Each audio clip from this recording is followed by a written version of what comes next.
Good morning, good morning.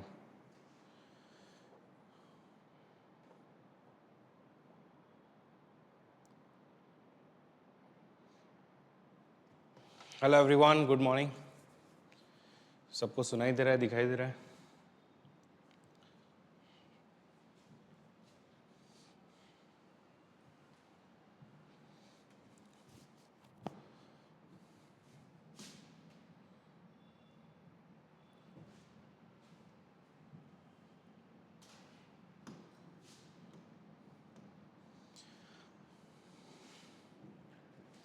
आपल्या वेबसाईटवर पण लाईव्ह आहे, वेबसाईटवर पण लाईव्ह आहे आणि यूट्यूबवर पण लाईव्ह आहे, बरोबर? ठीक आहे, चलो बढिया. तर तिथं वेगळे कमेंट होत आहेत का? तिथं कमेंट होणार आहे का? सगळे कमेंट इथंच होणार?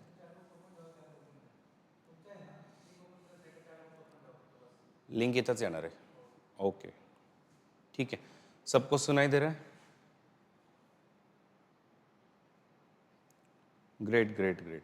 अगर आपके कोई भी डाउट हो, कोई भी इश्यूज़ हो तो मुझे बिंदास बताना, मैं आप लोगों के डाउट सॉल्व करके लूँगा. तुम लोग इस तरफ में शिफ्ट हो जाओ सब लोग,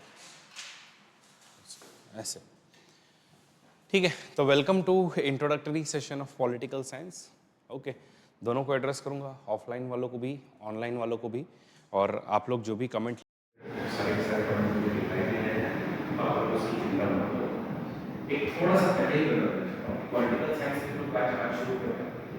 तो चलेगी कब तक?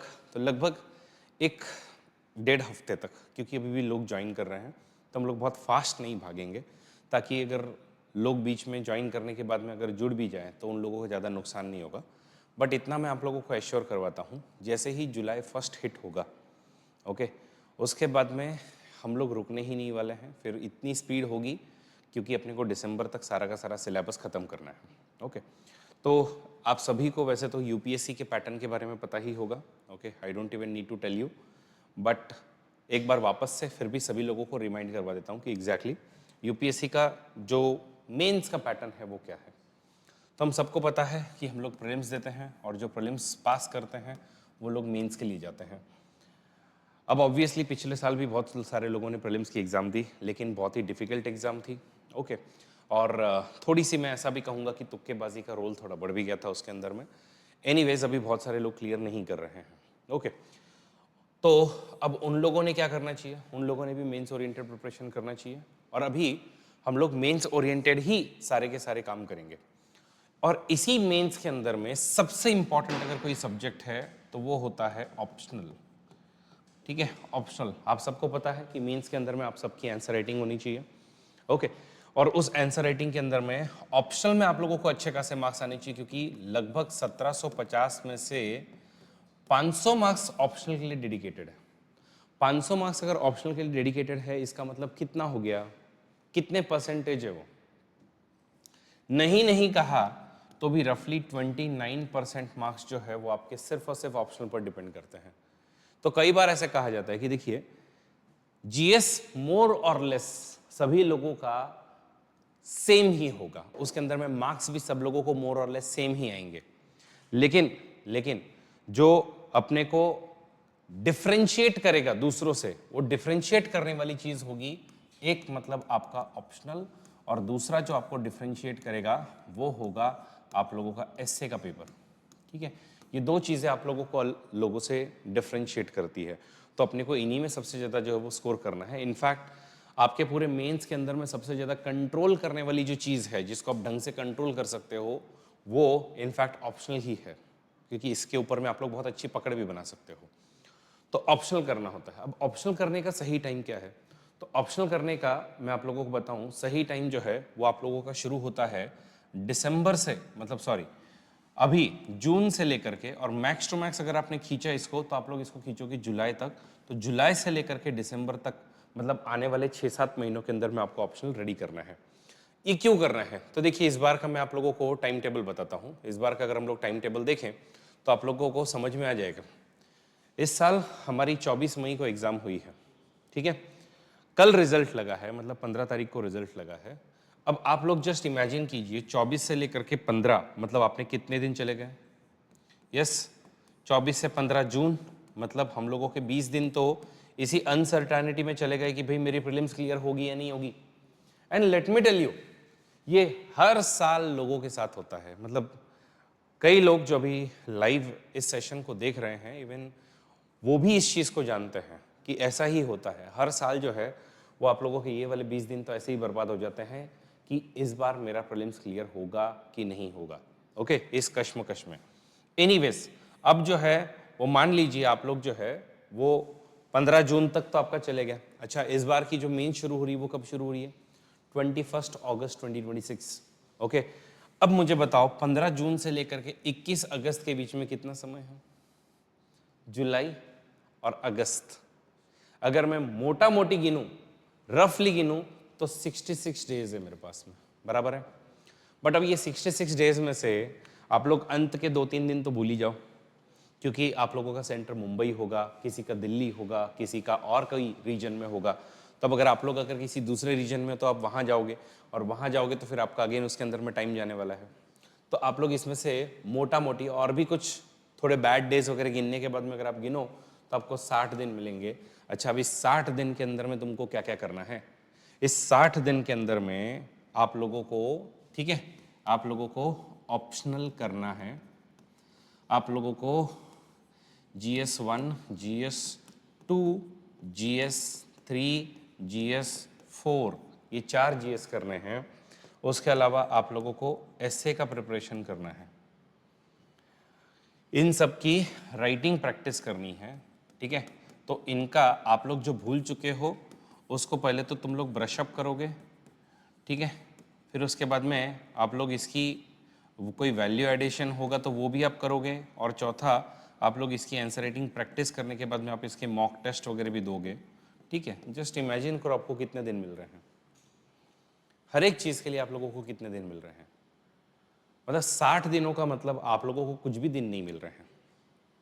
अभी 60 दिनों के अंदर में एग्जैक्टली आप क्या करोगे? तो मैं हमेशा कहता हूं कि एटलीस्ट कुछ नहीं तो इसकी जो अनसर्टेनिटी है, सॉरी, इसकी जो अनसर्टेनिटी है अपनी, ओके, ये तो भी खत्म कर दो। ये कैसे खत्म कर सकते हैं कि आप लोग अपने डेडिकेटेडली 7 मंथ यानी कि 7 महीने जो है वो आप लोग डेडिकेटेडली दे दो इस चीज़ के लिए। अब हम लोग वही करने वाले हैं कि अभी हम लोग जून से शुरू कर रहे हैं। जून है अपने पास, जुलाई है, अगस्त है, सितंबर है, अक्टूबर है, नवंबर है, दिसंबर है। अपने पास टोटल 7 महीने हैं, 1 2 3 4 5 6 7। इन 7 महीनों के अंदर में इसका जो भी सबसे पहले रीडिंग वाला पार्ट है, यानी कि आपको जो जो पढ़ना है वो सारा पार्ट आपने किया। दूसरा, इसके नोट्स आप लोगों ने रेडी कर लिए। तीसरा, इसके मॉक टेस्ट आप लोग ऑलरेडी दे करके रखो ताकि आप लोगों को पता है कि मेरे को क्या लिखना है क्या नहीं लिखना है, ओके। और चौथा और सबसे इम्पॉर्टेंट, इसके खुद के शॉर्ट नोट्स बना के रखो, क्योंकि अगर आपके खुद के शॉर्ट नोट्स इस वक्त में अगर नहीं होंगे तो फिर आप लोगों को ये बिल्कुल भी हेल्पफुल नहीं रहने वाला है।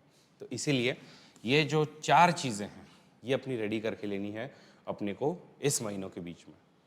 देखो, वो कहता है ना कि अगर आज आप काम करोगे तो कल आप आराम करोगे वाली बात है।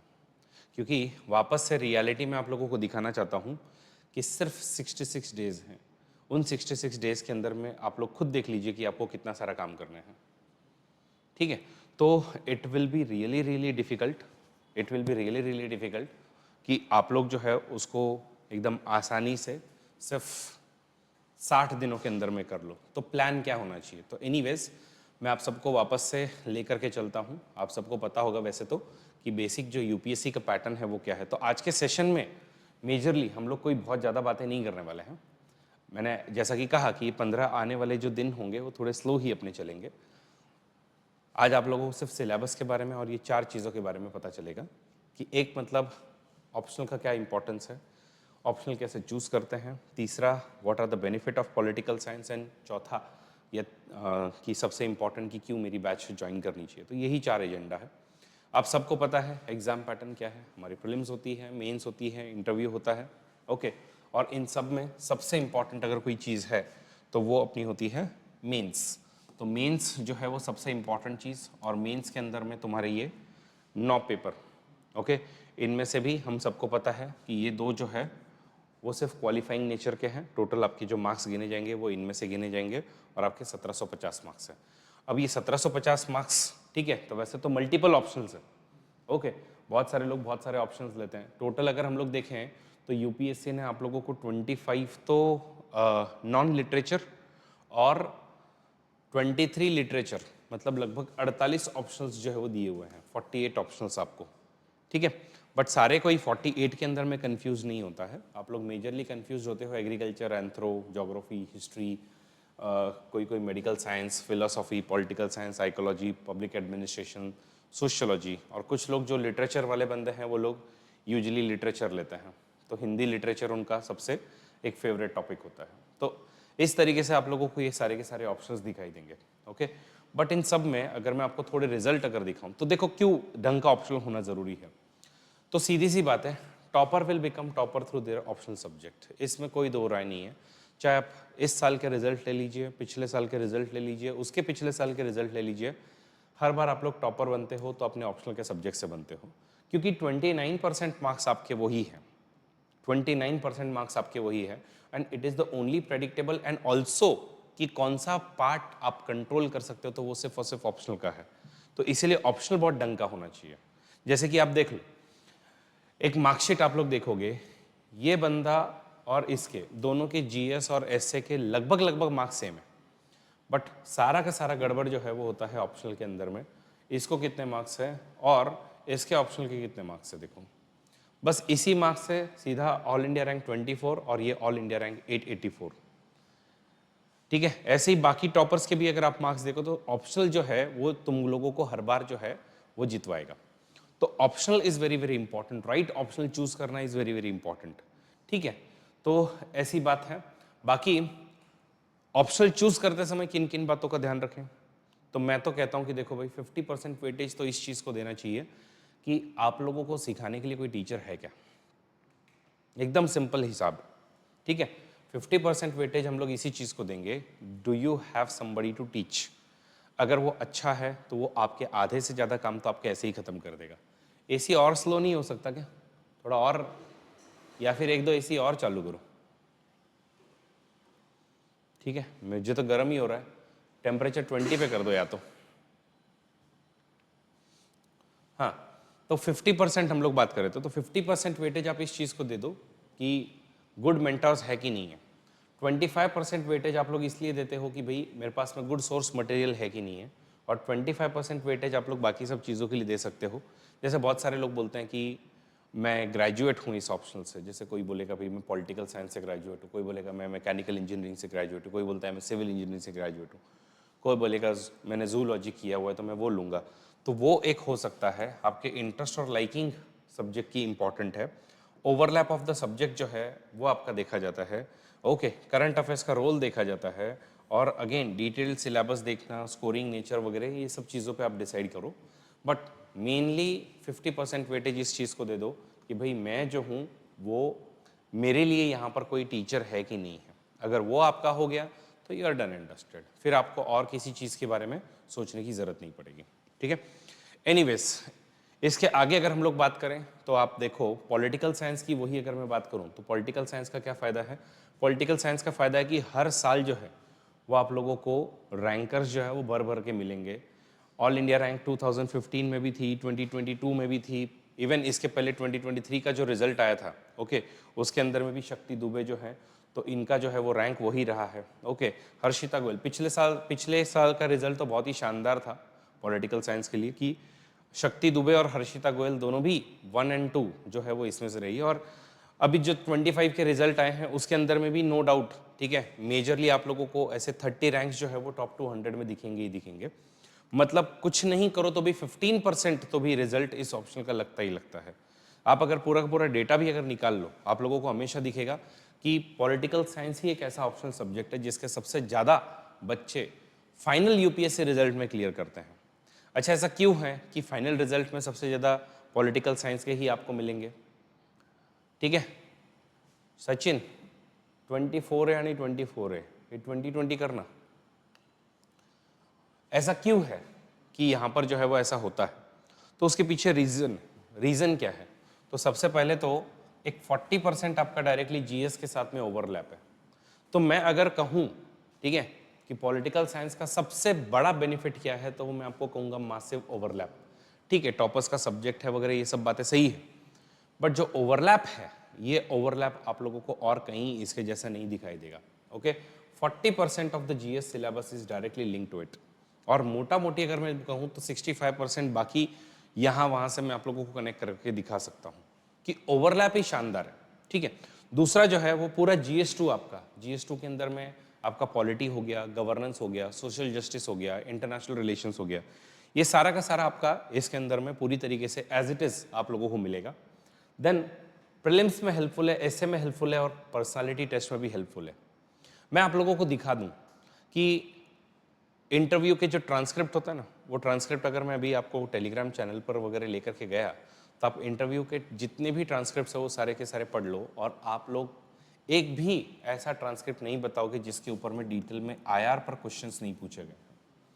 इंटरनेशनल रिलेशंस पे CHN का इशू क्या है, सरकरी का इशू क्या है, एग्जैक्टली क्या ब्रेग्जिट होता है, ठीक है, स्विट्जरलैंड का क्या एग्जैक्टली इशू चल रहा है, या फिर ये स्विस एग्जिट ऐसी भी बीच में बातें चल रही थी, ये सब जो है, ये सब पे कुछ ना कुछ आप लोगों को हमेशा क्वेश्चंस रहेंगे। पॉलिटी, हर बार पॉलिटी के एंगल पर सवाल बनते ही बनते हैं। आप लोग एकदम डीप में स्टडी करते हो, जुडिशरी के अंदर में बढ़ते हुए करप्शन से लेकर के, जुडिशरी के ऊपर में लगते हुए आरोप से लेकर के, पॉलिटिकल पार्टीज किस तरीके से चेंज हो रहे हैं, नेशन का नैरेटिव किस तरीके से चेंज हो रहा है, ये सब चीज़ें अगर हम लोग देखें तो आपको पॉलिटिकल साइंस में वैसे भी मिलती है। तो वो सब आपको इंटरव्यू के अंदर में इन लोग पूछते ही हैं। ठीक है, एस्से के अंदर में आप लोगों को एक बैलेंस्ड एस्से लिखने में बहुत हेल्पफुल होता है। क्यों? क्योंकि बताता हूं मैं, पॉलिटिकल साइंस जब भी आप पढ़ते हो तो कभी भी आप लोग एक पॉइंट ऑफ व्यू नहीं पढ़ते हो, आप हमेशा एक उसका थेसिस, एक उसका एंटीथेसिस पढ़ते हो, और फिर उसका आप लोग कहीं ना कहीं उसका सिंथेसिस हमेशा करोगे। मतलब क्या? मतलब सीधी सी बात है कि एक अगर आपने पॉइंट ऑफ व्यू रखा है, फॉर एग्जाम्पल हम लोग एक कंसेप्ट ले लेते हैं, रिजर्वेशन। ठीक है, कंसेप्ट हमने लिया रिजर्वेशन। रिजर्वेशन अच्छा है या बुरा है? रिजर्वेशन अच्छा है तो क्यों है?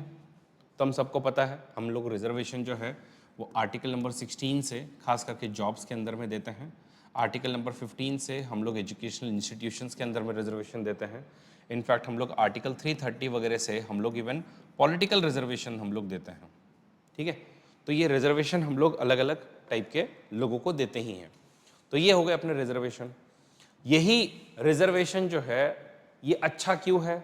तो भाई जो SC, ST, OBC, EWS इनके जो तबके हैं उन लोगों को भी सही रिप्रेजेंटेशन मिले, उन लोगों का भी से हो पॉलिसी मेकिंग के डिसीजन के अंदर में, उन लोग भी एडमिनिस्ट्रेशन के अंदर में हो, उन लोग भी उनको लगे कि हाँ भाई हम लोग सहभागी हैं। तो इंक्लूसिविटी के लिए रिजर्वेशन बहुत ज़्यादा ज़रूरी है। ओके, लेकिन फिर इसी के डीमेरिट्स भी हैं। तो डीमेरिट्स क्या है? तो हम लोग पूरी तरीके से रिजर्वेशन पर अगर एस्से लिखने के लिए आ भी गए तो पूरी तरीके से सपोर्ट नहीं करेंगे उसको, हम उसके इश्यूज जो हैं वो भी बताएंगे कि भाई आप अपने आप को शेड्यूल ट्राइब का बता रहे हो, लेकिन आपकी लाइफस्टाइल तो शेड्यूल ट्राइब जैसी कुछ भी नहीं दिख रही मुझे। आप तो महंगी महंगी कारों में पहले ही घूम रहे थे। आप EWS का दिखा रहे हो, लेकिन EWS के सर्टिफिकेट को फेक तरीके से लिया जा रहा है। क्रीमी लेयर जो EWS के अंदर में है वो आज भी SC और ST के अंदर में नहीं डाली हुई है, मतलब just because you belong to a particular class, वो कंटिन्यूसली आपका आगे आगे आगे आगे बढ़ाया जा रहा है। इनिशियली जो रिजर्वेशन केवल और केवल 10 साल के लिए था, आज वो सिर्फ और सिर्फ अपने पॉलिटिकल गेन्स के लिए हर साल बढ़ाया जा रहा है। तो हम लोग क्या देख रहे हैं? तो हम लोग देख रहे हैं कि इसके कुछ इश्यूज भी हैं। तो हमको क्या करना होगा, इसका जो थेसिस है, मतलब इसके जो पॉजिटिव पॉइंट्स है, इसके जो नेगेटिव पॉइंट्स है, उन दोनों का सिंथेसिस करके हम लोग इसका आंसर लिखेंगे। सिंथेसिस करते समय में क्या लिखेंगे? सिंथेसिस करते समय में हम लोग ये वाली बात लिखेंगे कि हाँ भाई रिजर्वेशन जो है वो ज़रूरी है इंक्लूसिविटी के लिए, लेकिन रिजर्वेशन के जितने भी लूप होल्स हैं उनको अपने को क्लोज करना होगा। हो सके तो क्रीमी लेयर जैसी जो चीज़ें हैं वो इवन SC और STs के अंदर में अपने को डालनी होगी। ओके, और फेक सर्टिफिकेट वगैरह ना बने उस तरफ में अपने को काम करना होगा। तो ये क्या हुआ? ये एक बैलेंस्ड अप्रोच हुआ। ये तो चलो एक एग्जांपल हो गया। मैं आप लोगों को और भी ऐसे ही बैलेंस्ड अगर चीज़ों पे अगर मैं आपको बात कहूँ, ठीक है, तो आप लोगों को और भी बहुत कुछ जो है वो दिखाई देगा। फॉर एग्जाम्पल, आप कोई भी मुद्दा उठा लीजिए, आप कोई भी मुद्दा उठा लीजिए। अभी सबसे ज़्यादा चर्चा में चलने वाला जो मुद्दा है वो है सीजेपी। क्या है सीजेपी? कॉकरोच जनता पार्टी। अब कॉकरोच जनता पार्टी सही कर रही है, गलत कर रही है? तो हम लोग कभी भी एब्सोल्यूट में आंसर नहीं देंगे कि सही कर रही है, हम लोग कभी भी एब्सोल्यूट में आंसर नहीं देंगे कि गलत कर रही है। हम लोग आंसर कैसे देंगे? हम लोग आंसर देंगे यस, बीच का सॉल्यूशन दे करके। बीच का सॉल्यूशन क्या है? तो सुनो, सीजेपी के बारे में हम लोग बात कर रहे हैं, तो इसके फायदे क्या हैं? फायदे हैं ये बिल्कुल है कि जेन जी जो है, जो एक्सपेक्टेशन इस गवर्नमेंट से रखता था वो उनके फुलफिल नहीं हो रहे हैं। मतलब मैं खुद आपको बताता हूँ, मैं खुद ऐसे इन जनरल मेरे पॉलिटिकल लीनिंग सबको पता ही है कि मैं थोड़ा सा बीजेपी सपोर्टर टाइप में हूँ पर्सन। नरेंद्र मोदी जी को सपोर्ट करता हूँ, लेकिन मैं क्रिटिसाइज भी उतना ही इक्वली उनको कर सकता हूँ। अब मेरा खुद का बिजनेस है, तो पहले तो आप लोगों ने गैस बंद कर दिए कि गैस नहीं मिलेगा, ठीक है, तो गैस नहीं मिला। दूसरा फिर क्या हुआ? अब गैस की किल्लत। फिर दूसरा, तुम लोगों को अभी उन्होंने डीजल पर भी थोड़ी सी पाबंदी लगाई हुई है, तो आपको इजीली डीजल भी नहीं मिल सकता है, तो वो अगेन एक प्रॉब्लम है। फिर तीसरा क्या है? फिर तीसरा अगेन उसके अगला जो प्रॉब्लम है वो तीसरा प्रॉब्लम है कि अब पानी की भी किल्लत आ रही है, और क्या, और इकोनॉमी डाउन में जा रही है, तो इंसान जो फ्रस्ट्रेट हो गई। तो जेन जी कहीं ना कहीं अपना फ्रस्ट्रेशन दिखा रहे हैं। और ठीक है, हम लोगों ने नीट की एग्जाम नहीं दी, लेकिन उन 20 लाख बच्चों का क्या जिन्होंने दी थी और जिनको वापस से 21 जून को एग्जाम लेनी है, वो स्ट्रेस, वो प्रेशर। और एनटीए ने अभी वापस से रिसेंटली, ठीक है, एनटीए ने अभी एडमिट कार्ड इशू किए, और एडमिट कार्ड में अगेन चल रहा है पंगा, साइट नहीं चल रही है, ठीक से डाउनलोड नहीं हो रहा है। मतलब हमको कहीं ना कहीं अकाउंटेबल ठहराना ही होगा इस गवर्नमेंट को। तो उसके पर्सपेक्टिव से सीजेपी जो कर रही है वो सही है, और उसके सपोर्टर्स भी इस तरीके से आपको दिख रहे हैं कि रातों रात 2 से 3 दिनों के अंदर में 22 मिलियन फॉलोवर लेना बड़ी बात नहीं है, मतलब छोटी बात नहीं है, ये बहुत बड़ी बात है। और ऐसे रिवोल्यूशंस की जरूरत है जो जा करके गवर्नमेंट से क्वेश्चन करें, ठीक है। लेकिन सीजेपी की प्रॉब्लम्स क्या है? सीजेपी की प्रॉब्लम ये है कि ऑनलाइन हवाबाजी, लेकिन ऑफलाइन कुछ भी नहीं, ठीक है। पार्टी के लिए प्रॉपर स्ट्रक्चर चाहिए होता है। आप लोगों ने जस्ट बिकॉज एक कॉकरोच जनता पार्टी बना दी तो उससे कुछ काम नहीं हो जाएगा आपका। आपको उसके लिए प्रॉपर काम करना पड़ेगा, आपका एक ऑर्गेनाइजेशनल स्ट्रक्चर होना चाहिए, रास्तों पे उतरना होगा। उसमें फिर कुछ लोग कहते हैं कि वो सीजेपी का जो फाउंडर आया था वो आया और इतनी गर्मी के अंदर में बेहाल होकर के उनको 5 बजे तक का जो टाइम दिया हुआ था वो टाइम भी पूरा नहीं किया और पहले निकल गए। मतलब फिर तुम्हारे अंदर में जो रास्ते पर उतर करके काम करने की जो क्षमता होनी चाहिए वही नहीं है। और अगर हमारे इंडिया के अंदर में तुम रास्ते पे नहीं उतर पाओगे तो फिर तुम नहीं टिक पाओगे, ठीक है। एनीवेज, अभी उनकी चल रही है, हर तरफ में उन लोग जो है वो जा रहे हैं, मीटिंग्स कर रहे हैं, एक्सेट्रा एक्सेट्रा। बट पॉइंट यही कि कभी भी हम लोग एब्सोल्यूट में आंसर नहीं देंगे, हम लोग हमेशा एक बैलेंस्ड आंसर देने की कोशिश करेंगे, ठीक है। तो ये सबसे इंपॉर्टेंट पॉइंट है किसका? अगेन हमारे आंसर का। तो पॉलिटिकल साइंस का जो बेनिफिट है, मासिव ओवरलैप सबसे इंपॉर्टेंट बेनिफिट। और एक बेनिफिट ये है कि आपको हेल्प करता है क्योंकि हम लोग हमेशा अप्रोच बैलेंस्ड लेते हैं। हम लोग जो भी उत्तर लिख रहे हैं वो उत्तर हमेशा हमारे बैलेंस्ड होंगे, ओके। अनप्रेडिक्टेबल क्वेश्चंस भी नहीं होते हैं, जो क्वेश्चंस होते हैं वो काफ़ी बैलेंस्ड होंगे। आपके इवन उत्तर भी जो आपको लिखने हैं वो काफ़ी ज़्यादा अनप्रेडिक्टेबल नहीं होंगे, सिलेबस काफ़ी ज़्यादा प्रेडिक्टेबल है। फिर इंटरलिंकिंग रिक्वायर्ड है। इंटरलिंकिंग मतलब क्या? आजकल यूपीएससी यही कर रही है। हम लोग जो है वो एक थिंकर को दूसरे थिंकर से, एक कंसेप्ट को दूसरे कंसेप्ट से कहीं ना कहीं हम लोग इंटरलिंक करते ही रहते हैं। तो वो इंटरलिंकिंग अच्छी खासी रिक्वायर्ड है, तो वो इंटरलिंकिंग का यहाँ पे अपने को फ़ायदा होगा, ओके। फिर हम लोग जो है वो बैलेंस्ड आंसर लिख पाएंगे। और अगेन जो करंट चीज़ है उनका एक अपने को अच्छा खासा नॉलेज मिलते रहता है। एंड नॉट टू फॉरगेट कि पर्सनालिटी टेस्ट में भी आपको हेल्पफुल रहेगा। तो ये सब चीज़ों के चलते हम लोग बोल सकते हैं कि मोटा मोटी पॉलिटिकल साइंस काफ़ी ज़्यादा हेल्पफुल होता है यूपीएससी के प्रिपरेशन में। यस, तो ये इसके बेनिफिट्स है अगर कोई पॉलिटिकल साइंस लेता है तो, ठीक है। बाकी इसके अलावा हम लोग कहें तो नो डाउट स्कोरिंग सब्जेक्ट है, एवरग्रीन सब्जेक्ट है, हर बार जो है वो आप लोगों को रिजल्ट्स इसके अंदर में मिलेंगे ही मिलेंगे, ये सब चीज़ों में कोई दो राय नहीं है। अच्छा, अभी अगर हम लोग पॉलिटिकल साइंस की ही बातें करें तो आप लोगों ने कभी इसके कुछ मिथ सुने होंगे कि पॉलिटिकल साइंस क्यों नहीं लेना चाहिए, ऐसा बहुत सारे लोग बताते हैं। तो बताओगे आप लोग कि आपको क्या क्या बोला है कि पॉलिटिकल साइंस क्यों नहीं लेना चाहिए? आपका क्या नाम है? कृष्णा? बरं, कृष्णा. ऐकलंय का काही मिथ वगैरे?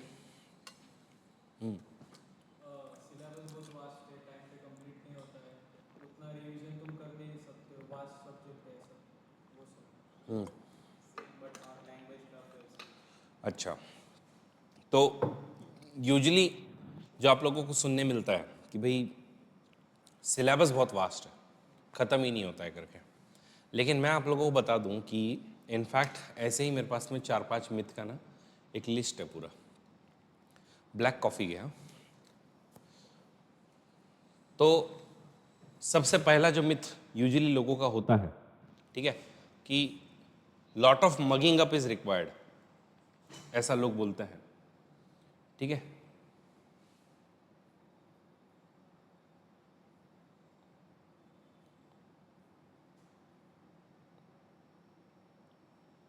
हाँ, lot of mugging up is required कि भाई बहुत ज़्यादा याद करना पड़ता है इसके अंदर में। तो लेट मी टेल यू, ऐसा कुछ नहीं है, कोई अपने को इतना ज़्यादा रट्टाबाजी करने की कोई ज़रूरत नहीं पड़ती अपने को। बहुत ही कंसेप्चुअल सब्जेक्ट है, ठीक है। अगर आप लोगों को लॉजिकली चीज़ें समझ में आ गई है उसकी, तो फिर आप लोगों को इतनी ज़्यादा दिक्कत नहीं आएगी। तो बहुत ही ज़्यादा लॉजिकल सब्जेक्ट है, आपको सिर्फ और सिर्फ कंटेक्स्ट चाहिए, ठीक है। क्या चाहिए? कंटेक्स्ट चाहिए और एप्लीकेशन ऑफ माइंड चाहिए, दैट्स इट। उससे ज़्यादा आप लोगों को कुछ भी नहीं चाहिए। दूसरा, syllabus is very very lengthy, ये हर बार इसके बारे में कहा जाता है। मैं एक बात कहूँगा, सिलेबस इसका लेंदी नहीं है, इसका सिलेबस जो है वो बेसिकली डिटेल्ड वन है, ठीक है। लेंदी नहीं, डिटेल्ड है। लेंदी और डिटेल पे क्या फ़र्क होता है? लेंदी का मतलब है कि बहुत लंबा सिलेबस है, ठीक है। डिटेल का मतलब है कि एक एक मुद्दा जो है वो मैंने डिटेल में लिख करके दिया है। अब होता क्या है कि जैसे मान लीजिए, ओके, अगर हम लोग सोशियोलॉजी की ही बात करें तो सोशियो के अंदर में आपने सिर्फ एक कोई तो थिंकर का कंसेप्ट वगैरह दे दिया या थिंकर का उधर सिर्फ नाम लिख दिया and they will be done. लेकिन अपने यहाँ पे ऐसा नहीं है। अपने यहाँ पर अगर आपको बोला है कि जस्टिस, तो जस्टिस में सिर्फ जस्टिस बोल करके छोड़ नहीं देंगे, वो ये भी लिखेंगे जस्टिस के अंदर में तुमको जॉन रॉल्स की थियरी ऑफ जस्टिस और उसके कम्युनिटेरियन जो क्रिटिक है वो भी हमको बताओ। मतलब क्या हुआ? तो यहीं पे अगर हम लोग चलते हैं थोड़ा सा सिलेबस के तरफ में ही चलते हैं, तो सिलेबस में अब यहाँ पे इन लोग कह सकते थे कि भाई जस्टिस कर देना तुम लोग।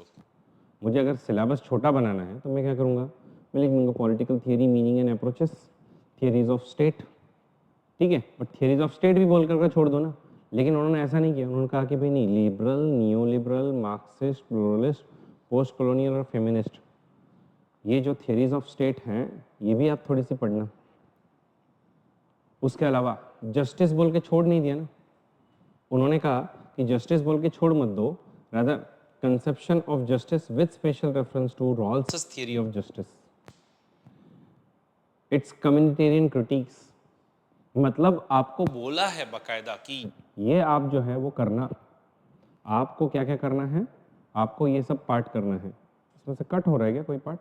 नहीं, ठीक है, आ रहा है सब।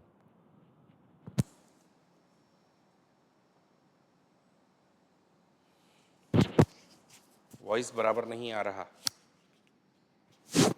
वॉइस बराबर नहीं आ रहा, ऐसा कुछ है क्या? ठीक है, चलो अभी ऐसे पकड़ लूँगा। आई थिंक ये वाले जब टी शर्ट पहनते तो थोड़ा सा वो नीचे वीचे दब जाता है, ठीक है। तो हम लोग कह रहे थे इसके बारे में, ओके, कि इसके कम्युनिटेरियन क्रिटिक्स जो है तो वो तो सिलेबस जो है वो डिटेल्ड वन है, रादर देन हम लोग ऐसा कहें कि एकदम पूरा का पूरा जो है वो लेंदी है करके, ठीक है। लेंदी नहीं, डिटेल्ड सिलेबस है। फिर कुछ लोग कहते हैं कि भाई बहुत ही ज़्यादा डायनेमिक सब्जेक्ट है। डायनेमिक सब्जेक्ट का मतलब क्या हो गया? डायनेमिक सब्जेक्ट का मतलब हो गया कि भाई इसमें करंट अफेयर्स का बहुत रोल है। लेकिन आप सबको पता होगा, और जिन लोगों ने इस बार के प्रीलिम्स की एग्जामिनेशन दी है उनको तो बहुत अच्छे से पता है कि ये जो डायनेमिक सब्जेक्ट है, ओके, तो भले ही डायनेमिक है लेकिन इसका फ़ायदा बहुत ज़्यादा होता है प्रीलिम्स के अंदर में और मेंस के अंदर में। क्योंकि आप लोगों को कुछ न कुछ करो करंट अफेयर्स के बारे में वैसे ही अपडेटेड होना पड़ेगा। आज जो बहुत सारे लोग एग्ज़ाम को लेकर के, अभी वॉइस प्रॉपर है बेटा? अभी वॉइस ठीक है क्या? एक बार चेक करो। जब से मैंने माइक हाथ में पकड़ा है वॉइस ठीक है?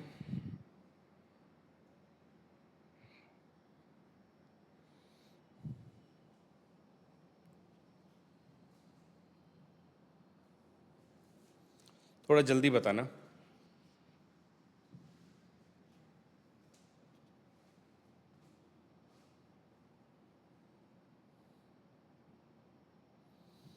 अरे भाई ऑनलाइन वालों, अब ठीक है?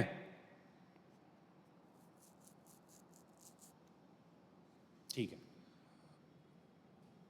तो मैं आपको कह रहा था कि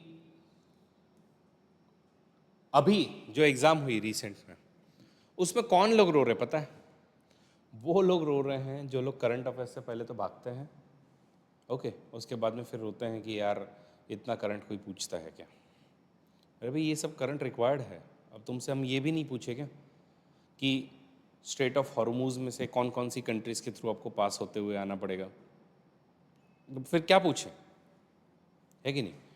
एनीवेज, तो यही बात है, डायनेमिक सब्जेक्ट है, सही बात है, बट ये आपको हेल्प करता है, ना कि ये आपको हेल्प करता है, ना कि आप लोग जो है वो इसमें फंसोगे, ठीक है?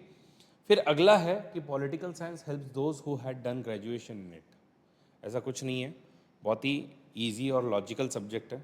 आप लोग एकदम इजीली इसको, अगर आपका अब तक ज़ीरो नॉलेज भी अगर रहा है तो भी आप लोग इसको डेफिनेटली कर सकते हो, ठीक है?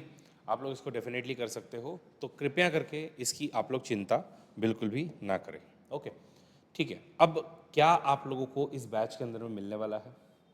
वैसे तो मल्टीपल लोगों ने यहाँ पर ज्वाइन कर लिया है, ओके, आप लोगों ने फ़ीस भर भी दी है, ऑनलाइन भी बहुत सारे लोगों ने फ़ीस भर दी है, बट अगर मान लीजिए कोई यहाँ पर डेमो के लिए आया है तो उनको बता दो कि आपको क्या मिलने वाला है।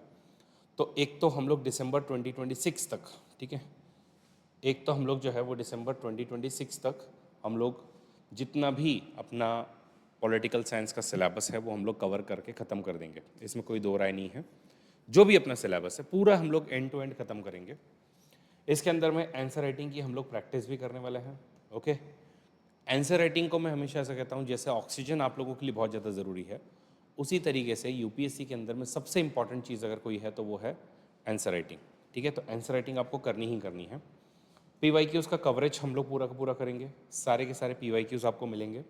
यूपीएससी स्टाइल की मॉक टेस्ट हम लोग एटलीस्ट 8, नहीं हुआ तो भी 6 तो अपनी पक्की होंगी, ठीक है? एकदम फिक्स्ड है कि GS1 की एक होगी, सॉरी, पेपर 1 की एक होगी, पेपर 2 की एक होगी, और यूजुअली इनके हम लोग जो है वो एक एक टेस्ट लेंगे, paper 1 part A part B, paper 1 part A part B, तो ऐसे 4 ये हो गई, और एक पूरे पेपर 1 की, एक पेपर पूरे पेपर 2 की। और डिपेंडिंग अपॉन कि अपना किस तरीके से सारा का सारा सिलेबस जा रहा है, कैसे अपना सब कुछ हो रहा है, हम लोग कम से कम 6 टेस्ट और मैक्सिमम 8 टेस्ट पक्की करेंगे। मैं शॉर्ट नोट्स के लिए आप लोगों को हमेशा फोर्स करते रहूँगा कि आपने शॉर्ट नोट्स बनाए नहीं बनाए, और वो मैं आपके चेक भी करते रहूँगा, डेली चेक करूँगा, ऑनलाइन वालों के भी और ऑफलाइन वालों के भी। ऑनलाइन वालों को कैसे चेक किया जाएगा? तो गूगल ड्राइव के थ्रू, ठीक है? तो आपको एक गूगल ड्राइव की लिंक दी जाएगी, उस गूगल ड्राइव पे आप सबको अपलोड करना है अपने जो भी शॉर्ट नोट्स होंगे वो, ओके? और जो ऑफलाइन वाले हैं तो उन लोगों का तो चलो मैं यहाँ पे चेक ही कर लूँगा, डायरेक्टली देख ही लूँगा, ओके?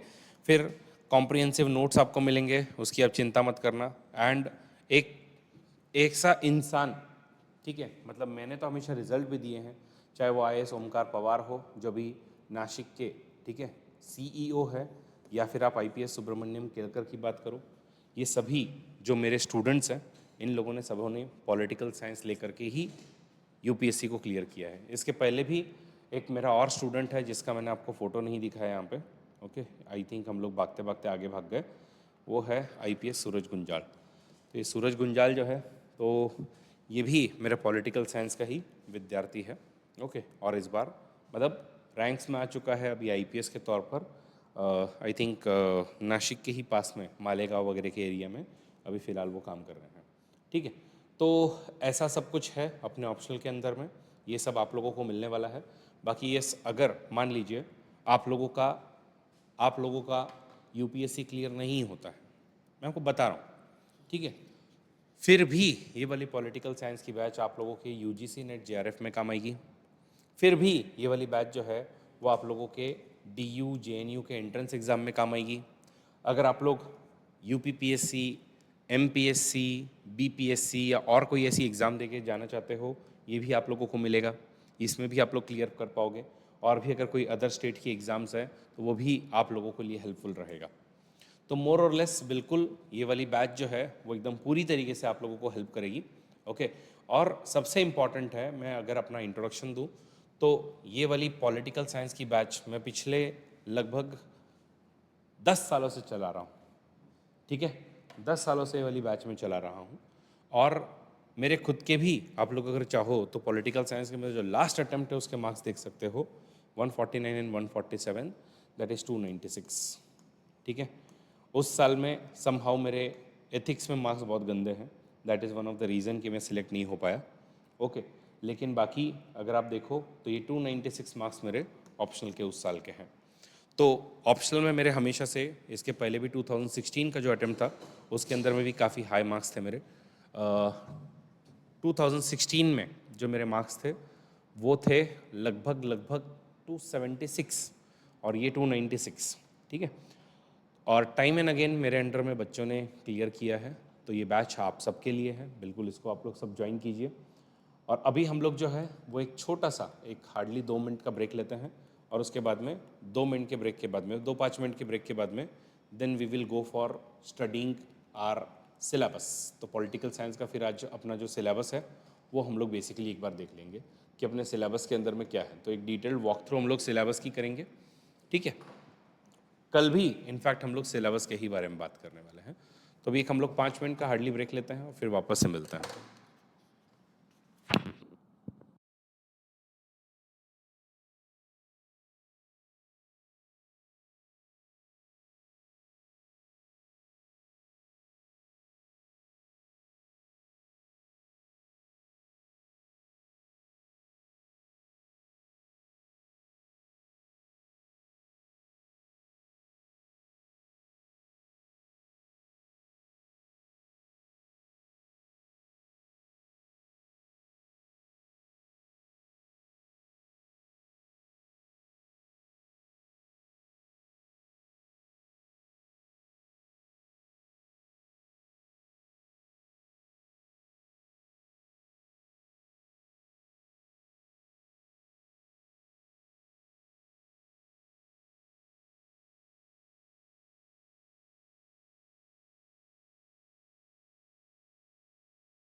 जो ऐसे पहनते हैं ना, वो वाला। ठीक है, कोई डाउट्स, कोई क्वेश्चंस? नहीं? चलो अब हम लोग डिटेल सिलेबस का वॉक थ्रू करते हैं कि अपने सिलेबस के अंदर में आप लोगों को जो है वो क्या क्या देखने को बेसिकली मिलेगा। तो सबसे पहले तो अगर आप लोगे, ठीक है, तो उसमें अपने को पता होना चाहिए कि इसके अंदर में जो है वो आपको, अरे यार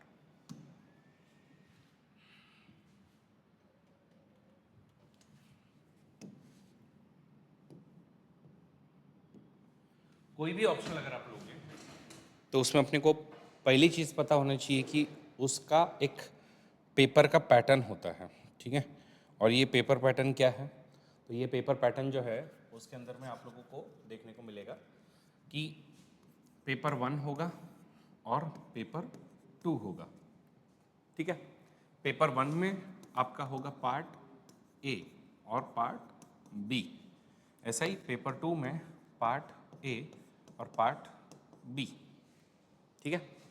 फिर इसके अंदर में भी जो पार्ट ए है, तो इसमें आप लोगों को अलग अलग, अगर मैं पॉलिटिकल साइंस की बात करूं तो इसमें आपको अलग अलग पॉलिटिकल थियरीज वगैरह देखने को मिलेंगी। तो यूजुअली पेपर 1 में थियरीज ज़्यादा होती है, ठीक है, और पेपर 2 में जो है प्रैक्टिकल वाला पार्ट ज़्यादा होता है। तो पेपर 1 का पार्ट ए में आपको यहाँ पर पॉलिटिकल थियरीज मिलेंगी, ठीक है। फिर इसी के साथ में पॉलिटिकल थियरीज के साथ साथ आप लोगों को इसमें सबसे जो इंपॉर्टेंट चीज़ मिलेगी वो है थिंकर्स। मतलब GS4 के अंदर में आप लोगों को वैसे भी मल्टीपल थिंकर्स लगने वाले हैं। ये सारे थिंकर्स का पार्ट यहाँ पर आप लोगों को एकदम अच्छे से क्लियर हो जाएगा। थिंकर्स में भी दो टाइप के थिंकर्स है, एक इंडियन पॉलिटिकल थिंकर्स आपको मिलेंगे और दूसरे वेस्टर्न पॉलिटिकल थिंकर्स मिलेंगे। इसका मतलब अगर आप पॉलिटिकल साइंस सीखते हो तो आप लोगों को इवन फिलोसॉफी में भी अच्छा खासा हेल्प होगा। और फिलोसॉफिकल एसेज, आजकल जो यूपीएससी का ट्रेंड बना हुआ है वो फिलोसॉफिकल एसेज में भी आप लोगों को हेल्प होगी, ठीक है। फिर पेपर 1 का पार्ट बी अगर हम लोग देखें तो मोटा मोटी इसके अंदर में आप लोगों को जो इंडियन पॉलिटिक्स है या इंडियन पॉलिटी है उस पर मेजरली क्वेश्चंस होंगे। इसी के साथ साथ गवर्नेंस के ऊपर में क्वेश्चंस होंगे। इसी के साथ साथ जो पॉलिटिकल पार्टी वगैरह होती हैं उनके ऊपर में क्वेश्चन है कि भाई क्या इसका ट्रेंड रहा है, पॉलिटिकल पार्टीज का पास्ट में क्या था, अब भी क्या है, आगे क्या होगा। ओके, तो ये सब है। फिर पेपर 2 के पार्ट ए में अगर हम लोग आए तो इसके अंदर में पहले तो आप लोगों को अलग अलग अगेन IR की थियरीज मिलेंगी। तो मैंने आपको कहा कि यूजुअली जो पहला वाला जो पार्ट होता है ना उसके अंदर में हमेशा थियरीज होती हैं। तो इसमें IR की थियरी कि हमको इंटरनेशनल रिलेशंस में रियलिज्म रखना चाहिए या लिबरलिज्म रखना चाहिए, किसकी जीत होगी। रियलिज्म रखोगे तो नो डाउट रियलिस्टिक तो रहोगे और अपने देश के नेशनल इंटरेस्ट तो बचाओगे, लेकिन अगर नेशनल इंटरेस्ट हर कोई अगर अपने बचाते बैठ गया तो फिर सिर्फ और सिर्फ वर्ल्ड के अंदर में आप लोगों को एक ही चीज़ मिलेगी, वो है कंपटीशन। और उसके बाद में आप लोग एक दूसरे को सिर्फ खत्म करते रहोगे और वॉर वॉर और वॉर ही आपको मिलेगा। लेकिन वही लिबरलिज्म अगर आप रखते हो, एक लिबरल वर्ल्ड ऑर्डर अगर आप क्रिएट करने की कोशिश करते हो तो उससे सभी का फायदा होगा, सब लोग म्यूचुअली ग्रो कर पाएंगे, ठीक है। तो वो IR की अलग अलग थियरीज हो गई। ओके, इसके अंदर में अपार्ट फ्रॉम दैट हम लोग यूनाइटेड नेशंस के बारे में हम लोग इसमें सीखेंगे, हम लोग WTO के बारे में इसमें सीखेंगे। तो ये सब चीज़ें अपने को इसमें सीखनी है। देन लास्टली अगर हम लोग पेपर 2 के पार्ट बी की अगर हम लोग बात करें तो इसके अंदर में आप लोगों को इंडिया के रिलेशंस किस तरीके से हैं, खास करके नेबरिंग कंट्रीज़ के साथ में, ठीक है, जो इमर्जिंग कंट्रीज़ हैं उनके साथ में और जो डेवलप्ड कंट्रीज़ हैं उनके साथ में, प्लस जो अलग अलग इंटरनेशनल इंस्टीट्यूशंस हैं, अलग अलग इंटरनेशनल फोरम्स हैं, तो उसके ऊपर में हम लोगों की किस तरीके से रिलेशन है, क्या अपने पूरी के पूरी चीज़ें हैं, वो सब भी आपको इसके अंदर में देखने को मिलेगी, ठीक है। तो मोटा मोटी अगर हम लोग कहें तो ये हर एक पेपर का स्टाइल है। अब हम लोग आते हैं इसके डिटेल सच में सिलेबस के ऊपर में कि क्या क्या है इसके अंदर में। तो पहले पॉलिटिकल थियरी, ऑब्वियसली कि एग्जैक्टली पॉलिटिक्स होता क्या है, इसका वर्ड कहाँ से आता है, इसका क्या मीनिंग है, स्टेट का क्या मीनिंग है, ओके, नेशन स्टेट बना उसका क्या मीनिंग है, सिटी स्टेट क्या हुआ करते थे। तो ये सब आपके पॉलिटिकल अलग अलग थियरीज हो गए, ये सब इसके अंदर में आएंगी। उसके बाद में दूसरा जो है वो है हमारे अलग अलग स्टेट्स के टाइप, थियरीज ऑफ स्टेट। तो थियरीज ऑफ स्टेट में आपको क्या मिलेगा, थियरीज ऑफ स्टेट में स्टेट कैसा होना चाहिए, लिबरल स्टेट कैसा होगा, नियो लिबरल कैसा होगा, मार्क्सिस्ट, प्लूरलिस्ट, पोस्ट कॉलोनियल और फेमिनिस्ट कैसा होगा। तो इन लोग स्टेट के बारे में क्या कहते हैं? लिबरल लोग कहेंगे कि नहीं, ज़्यादा से ज़्यादा लिबर्टी दिया करो, ठीक है। ज़्यादा से ज़्यादा जो नियो लिबरल्स हैं वो लोग कहेंगे नहीं नहीं नहीं, इकोनॉमी पर ज़्यादा फोकस करो, इकोनॉमी के अंदर में आप ज़्यादा से ज़्यादा लिबर्टी दो। मार्क्सिस्ट कहेंगे नहीं, हमारे लिए इक्वालिटी मैटर करती है, तो इक्वालिटी पे काम करो। ऐसे ही प्लूरलिस्ट जो होंगे वो लोग कहेंगे कि नहीं, स्टेट जो है वो प्लूरलिस्टिक होना चाहिए, उसकी सॉवरेंटी भी प्लूरलिस्टिक होनी चाहिए। ओके, तो इस तरीके से हम लोग स्टेट की अलग अलग इसमें डेफिनेशंस देखेंगे। And then comes justice. Just हमने इसके बारे में बात की कि हम लोगों के सिलेबस में कभी भी, ठीक है, एकदम सिर्फ नाम देकर के नहीं छोड़ दिया है, आपको इसके अंदर में बाकायदा डिटेल में पूछा है। तो कम्युनिटेरियन, तो कंसेप्शन ऑफ जस्टिस, कि जस्टिस का एग्जैक्ट मतलब क्या, इस जस्टिस के अंदर में जॉन रॉल्स क्या कहते हैं, इस जस्टिस के अंदर में कम्युनिटेरियन जो रॉल्स को क्रिटिसाइज करते हैं वो क्या कहते हैं, ठीक है। तो ये अलग अलग धारणाएं हम लोग देखेंगे। फिर इक्वालिटी सबसे कोर कंसेप्ट है, मतलब हम सबको लगता है कि इक्वालिटी होनी चाहिए समाज के अंदर में। अच्छा, ये इक्वालिटी सोशल कैसी, पॉलिटिकल कैसी, इकोनॉमिक कैसी। सोशल इक्वालिटी का मतलब है मेन एंड वुमेन को इक्वालिटी मिलना, बच्चों को भी इक्वल राइट्स उनके मिलना, हर एक किसी को भी कास्ट के बेसिस पर कोई डिस्क्रिमिनेशन नहीं होना चाहिए। पॉलिटिकल इक्वालिटी का मतलब है कि भाई पॉलिटिक्स में सब लोग समान हो, ठीक है। इकोनॉमिक इक्वालिटी का मतलब है कि हर किसी को इक्वल अपॉर्चुनिटीज़ मिले। तो ये सब इक्वालिटी हो गई, ये इक्वालिटीज़ देखेंगे हम लोग। Relationship between equality and freedom, ठीक है, कि इक्वालिटी और फ्रीडम के बीच में क्या रिलेशन है। और अफर्मेटिव एक्शन, यानी कि हमको क्या करना है, खास करके जो डाउन ट्रोडन लोग थे उनके लिए, तो उसको हम लोग अफर्मेटिव एक्शन कहते हैं। Reservation is one of the type of affirmative action. आपको पता है क्या, इंडिया के अलावा बाहर भी अलग अलग कंट्रीज में रिजर्वेशन है। हमको लगता है reservation is very unique to India, but answer is no, different different kind of reservation. हम लोग उसको आगे देखेंगे, स्टडी करेंगे कि रिजर्वेशन जो है वो आपको अलग अलग कैसे दिखाई देता है। एनीवेज, आगे राइट्स हैं हमारे। राइट्स में क्या है, तो जितने भी हमारे राइट्स हैं, तो लीगल राइट्स होते हैं, कुछ ह्यूमन राइट्स होते हैं, कुछ इन सब के बीच में डिफरेंस क्या है। तो डिफरेंट काइंड ऑफ राइट्स हम लोग इसमें देखेंगे। इसी के साथ साथ हम लोग ह्यूमन राइट्स जो है वो खास करके मेन डिटेल में देखेंगे। आज अगर हम लोग देखें तो ह्यूमन राइट्स की ही बात होती है। ह्यूमन राइट्स मतलब क्या, ह्यूमन राइट्स मतलब कि एज ए ह्यूमन अगर आप जन्मे हो तो आप लोगों को कुछ राइट्स मिलने चाहिए, और वही राइट्स को हम लोग ह्यूमन राइट्स कहते हैं।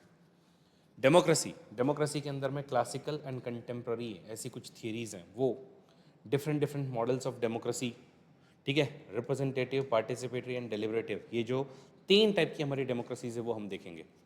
वैसे तो मोटा मोटी नाम से ही आपको क्लियर हो रहा होगा, रिप्रेजेंटेटिव मतलब कि सिर्फ रिप्रेजेंटेशन पर फोकस करेगी, पार्टिसिपेटरी का मतलब है कि पार्टिसिपेशन भी एक इंपॉर्टेंट कंपोनेंट होगा, और डेलिबरेटिव का मतलब है कि डेलिब्रेशन भी हम लोग इसके अंदर में करने वाले हैं। डेलिब्रेशन का मतलब है डिबेट करना, बात करना। ओके, फिर आता है कंसेप्ट ऑफ, तो concept of what, concept of power, concept of hegemony, concept of ideology, concept of legitimacy. तो politics is all about power, power को समझना, ठीक है। और अभी आपको मे बी हेजेमनी के बारे में नहीं पता होगा, लेकिन आगे आपको समझेगा। हेजेमनी का मतलब होता है एक इनविजिबल पावर,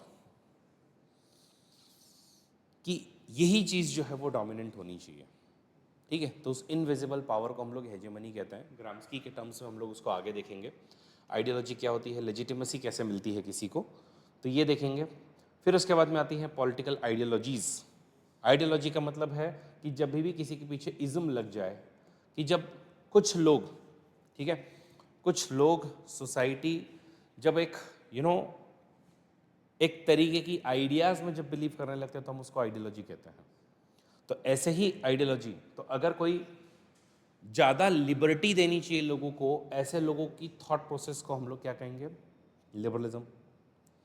हम लोगों को ज़्यादा से ज़्यादा इक्वालिटी रखनी है, ऐसे लोगों की थॉट प्रोसेस को हम लोग क्या कहेंगे, सोशलिज्म। हम लोग जो है वो अगर मार्क्स के आइडियाज़ में बिलीव करते हैं तो उसको हम लोग कहेंगे मार्क्सिज्म, फासिज्म, ऐसे ही गांधीज़म और फेमिनिज्म, ऐसे अलग अलग आइडियोलॉजीज़ हैं जो हम लोग आगे कवर करने वाले हैं, ठीक है। फिर पेपर 1 के पार्ट ए में लास्ट दो कंपोनेंट, वो है Indian political thought and western political thought. Indian political thought के अंदर में Dharmashastra, Arthashastra, Buddhist tradition, sir Syed Ahmad Khan, Shri Aurobindo, M K Gandhi, B are Ambedkar और एम एन रॉय जैसे हम लोग थिंकर्स पढ़ेंगे। ठीक है, तो इसमें से मोटा मोटी तो आपको इनके बारे में पता ही है, एम के गांधी के बारे में, बी आर अम्बेडकर के बारे में, इनकी पूरी हम लोग लाइफ भी देखेंगे। इनफैक्ट मेरा सबसे इम्पॉर्टेंट जो मुझे ज़्यादा सिखाने में मज़ा आता है वो है धर्मशास्त्र और अर्थशास्त्र। ये तो जब मैं सिखाऊंगा ना आप लोगों को अलग ही मज़ा आ जाएगा।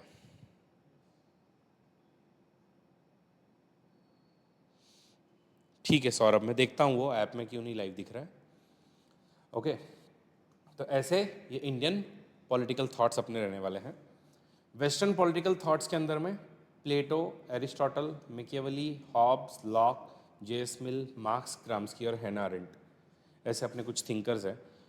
वैसे ये सिर्फ थिंकर्स विजिबल है, कुछ इनविजिबल थिंकर्स भी हैं, जिसमें प्लेटो के गुरु कौन, सोक्रेटस, तो सोक्रेटस इसके अंदर में आने वाले हैं।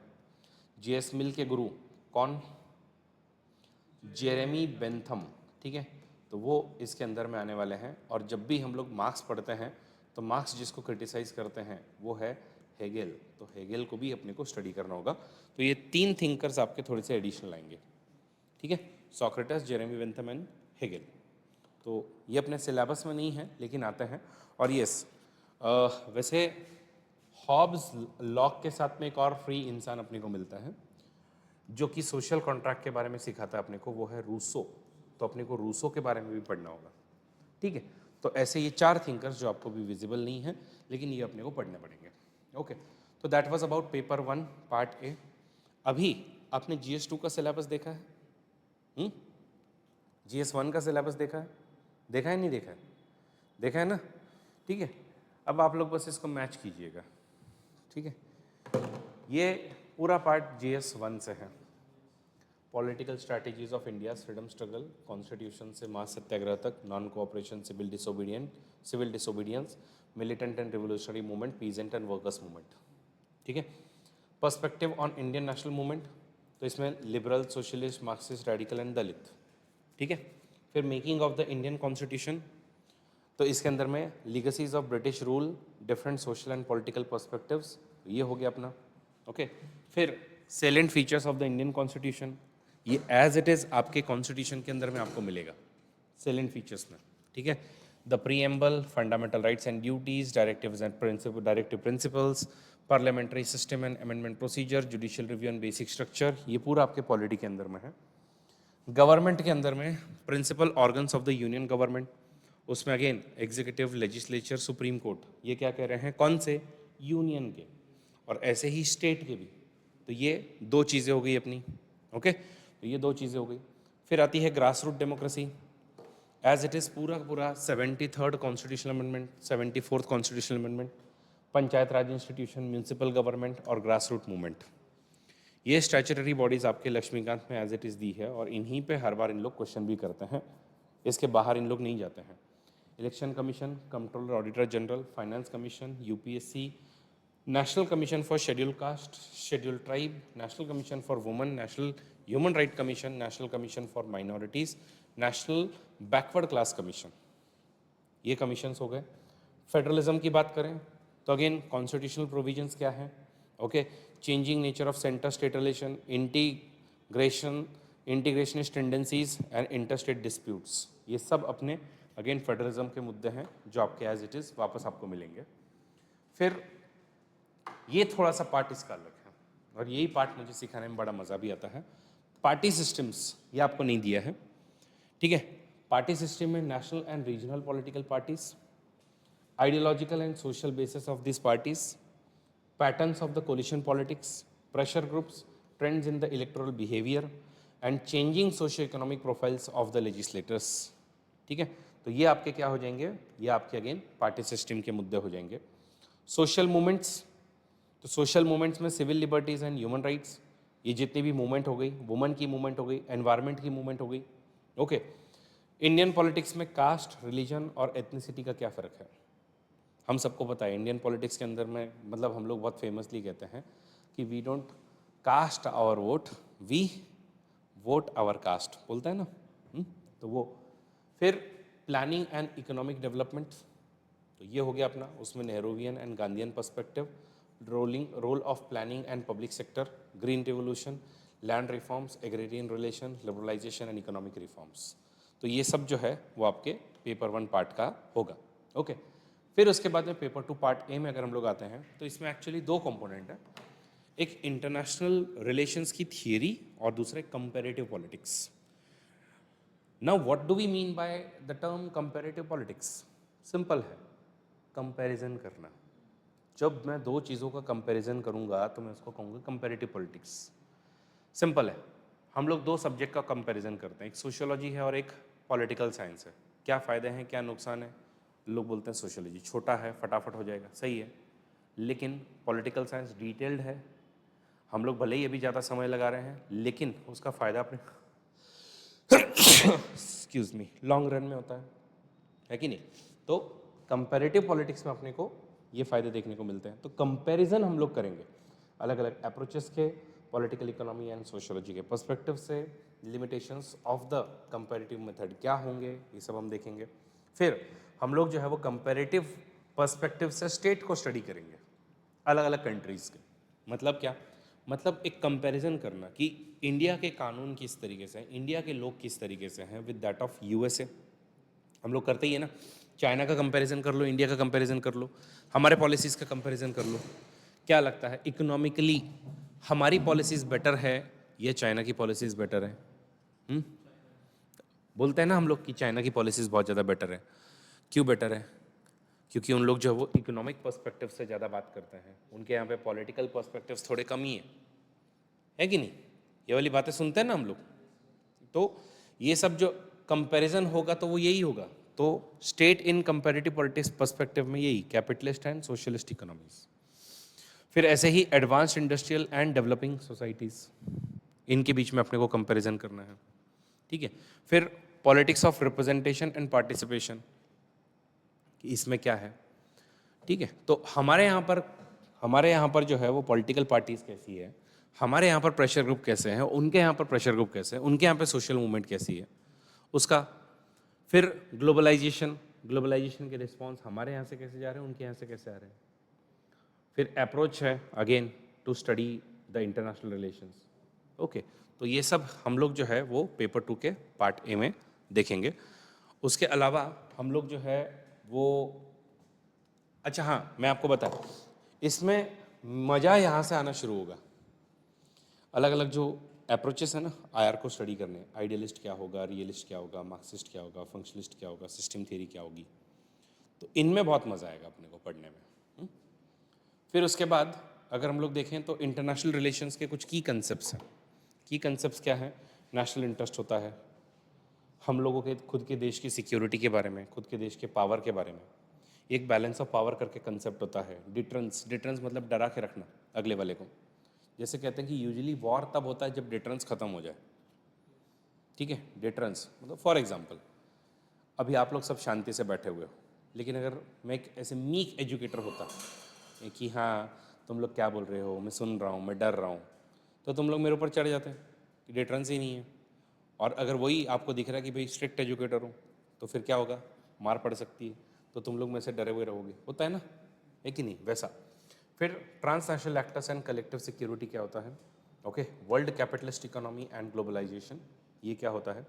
और चेंजिंग इंटरनेशनल पॉलिटिकल ऑर्डर, ठीक है, चेंजिंग इंटरनेशनल पॉलिटिकल ऑर्डर। फिर उसमें rise of super powers, strategic and ideological bipolarity, arms race, cold war, और ये सब जो हम लोगों ने देखा तो वो सब उसमें हम लोग देखेंगे, थोड़ी हिस्ट्री देखेंगे, ठीक है। सोवियत यूनियन कैसे कोलैप्स हुआ, यूनिपोलरिटी क्या है, अमेरिकन हेजेमनी अभी है क्या, या अमेरिकन हेजेमनी अभी डिक्लाइन में जा रही है, ओके। या फिर अभी ये नॉन अलाइनमेंट मूवमेंट जो हुई थी तो वो अभी कंटेम्प्रेरी टाइम्स में रेलिवेंट है क्या, पता है ना नॉन अलाइनमेंट मूवमेंट? नहीं पता? तो देखो वर्ल्ड वॉर 2 के बाद में क्या हुआ, वर्ल्ड वॉर 2 के बाद में 2 पोल्स आए। एक पोल जो था वो यूएसए, दूसरा पोल जो था वो था यूएसएसआर। अब ये 2 पोल को जो ज्वाइन नहीं करना चाहते थे वो कौन, नॉन अलाइंड लोग, तो उनका क्या हुआ बेसिकली, तो वो सब इसमें होगा। बाकी फिर इंटरनेशनल इकोनॉमिक सिस्टम का अपना जो इवोल्यूशन है, ये पूरा इकोनॉमी पे आएगा ये मुद्दा, ठीक है। तो ये हम लोग जो है वो देखेंगे। उसी के साथ साथ मैंने आपको बताया कि हम लोग जो है वो यूनाइटेड नेशंस के बारे में देखेंगे, कुछ जो स्पेशल वर्ल्ड पॉलिटिक्स की रीजनल ऑर्गेनाइजेशन हैं उसके बारे में देखेंगे। ईयू क्या है, आसियान क्या है, एपेक क्या है, सार्क क्या है, नाफ्टा क्या है, ओके। और कुछ कंसर्न कि आज डेमोक्रेसी, आज ह्यूमन राइट, आज एनवायरनमेंट, आज जेंडर जस्टिस, टेररिज्म और न्यूक्लियर प्रोलिफरेशन को लेकर के क्या चल रहा है। तो ये अपने पेपर 2 का पार्ट ए, ओके। अब इसी में अगर हम लोग चाहें तो पेपर 2 का पार्ट बी। तो लोगों को क्या लगता है ना कि वर्ल्ड में होने वाली हर एक छोटी छोटी घटनाओं का अपने को ध्यान रखना होगा। ऐसा है क्या? Answer is absolutely no. हर एक छोटी छोटी घटना का अपने को ध्यान रखने की ज़रूरत नहीं है। अपने को क्या करना है, अपने को सिर्फ उन्हीं कंट्रीज़ का करना है जो अपने को सिलेबस में लिख करके दी हुई है। आप लोग जस्ट गिनती कीजिएगा, मैं गिनती करवाता हूँ आपको, ठीक है। तो पहले तो इन्होंने कहा है कि जो major global centres of power USA, EU, ईयू, जापान, चाइना और रशिया, कितने हो गए? 5, ठीक है। फिर इसी के अंदर में इजराइल के साथ में हमारे बढ़ते हुए रिलेशन कितने हो गए? अफगानिस्तान का ध्यान रखना, इराक और वेस्ट एशिया। तो West Asia as a region ही हो गया पूरा, ठीक है। तो कितना हो गया? 8, ठीक है। तो इधर तक तो आपको 8 ही मिल रहे हैं। देन तुमको इंडिया एंड साउथ एशिया बोला है, तो साउथ एशिया मतलब हमारी कंट्री और हमारे कंट्री के साथ साथ जो आजू बाजू के टोटल कितने हैं, अपने 7 कंट्रीज और एक म्यांमार को 8वां पकड़िए, कितने हो गए टोटल? 8 + 8 बराबर 16। फिर डायरेक्ट रीजन बोले हैं, ठीक है, कंट्रीज का नहीं बोला है। मुझे बताओ अफ्रीका एज होल उसके साथ क्या रिलेशन है? 17। Latin America as a whole relation बताओ 18। दैट्स इट, हो गया, ठीक है। WTO में हम लोग क्या निगोशिएशंस कर रहे हैं? न्यू इंटरनेशनल इकोनॉमिक ऑर्डर की हमने जो एक डिमांड की थी वो हो गया। तो आप लोग अगर मोटा मोटी देखो तो आपको एक लगभग 18 कंट्रीज़ या 18 रीजन्स के साथ में, तो कंट्रीज़ की बात करें तो हार्डली कुछ 5 कंट्री वो हो गई और 8 कंट्री ये हो गई। 8 5 13 कंट्रीज़ और 5 रीजन्स, बस इनका अपने को ध्यान रखना है, ठीक है। अपने को लगता है अरे पूरा पढ़ते बैठो, पूरा पढ़ नहीं, पूरा नहीं पढ़ना है अपने को, सिर्फ इतना ही एकदम अच्छे से ध्यान रखना है, ठीक है। सो फिर ये हो गया, इंडियन फॉरेन पॉलिसी हो गई। इंडियन फॉरेन पॉलिसी के डिटर्मिनेंट्स क्या हैं, मतलब कैसे फॉरेन पॉलिसी को डिसाइड करते हैं, पॉलिसी मेकिंग के इंस्टीट्यूशंस कौन कौन से हैं, कंटिन्यूटी एंड चेंज क्या है। तो ये सब जो है वो अपने पेपर 2 पार्ट बी में आने वाला है। तो गाइज ये था अपना एक पूरा का पूरा broad overview of the syllabus and broad overview of the political science also, ठीक है। अब हम लोग जो है वो कल वापस एक बार इस सिलेबस को देखेंगे और फिर इसके आगे हम लोग इसको शुरू करेंगे, ओके। तो आज अगर आपके अभी कोई डाउट्स हैं तो प्लीज़ मुझे बताइए, तो हम लोग उसको सॉल्व करते हैं, ठीक है। अदरवाइज़ आज के लेक्चर को हम लोग स्टॉप करते हैं और फिर हम लोग वापस मिलेंगे कल सेम टाइम 10 बजे, ठीक है। तो कल हमारा प्रॉपर एकदम सारा का सारा शुरू होगा।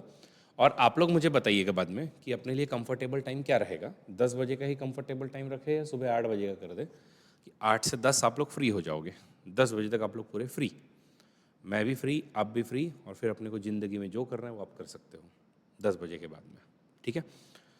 और सुबह 8 बजे रखने का फ़ायदा 2 है, एक तो ट्रैफिक नहीं, ठीक है, और दूसरा जो फ़ायदा होगा वो ये होगा कि एकदम पहला उठते ही काम हमने ये किया, तो फिर 10 बजे के बाद में आप लोगों को टाइम मिलेगा तो आप लोग खुद भी पढ़ पाओगे, बाकी सब चीज़ें कर पाओगे, एक्सेट्रा एक्सेट्रा, ठीक है। चलेगा तो फिर, ओके। यस, ऑनलाइन जितने भी लोग देख रहे हैं, किसी का कोई डाउट है? 8 से 10 बोल रहे हैं लोग कि अगर हो सके तो 8 से 10 रखना, ठीक है। अगले हफ्ते से जो भी चेंजेस आएंगे ना वो थोड़े अगले हफ्ते से आएंगे। अभी ये हफ्ते तो हम लोग एटलीस्ट 8-10 बजे ही रखते हैं, थोड़ा सा आप लोग भी यूज टू हो जाओ। मैं भी ज़रा लेट ही उठता हूँ आजकल, तो थोड़ा मुझे भी तो आदत होनी चाहिए ना जल्दी उठने की।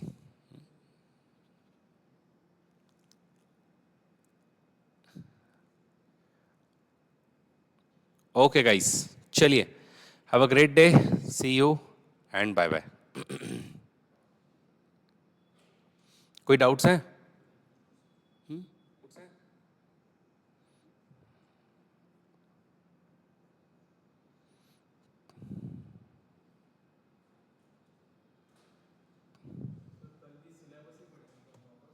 कल एक बार सिलेबस पढ़ेंगे और उसके बाद में फिर हम लोग कल कुछ एक टॉपिक के बारे में थोड़ा सा देखेंगे।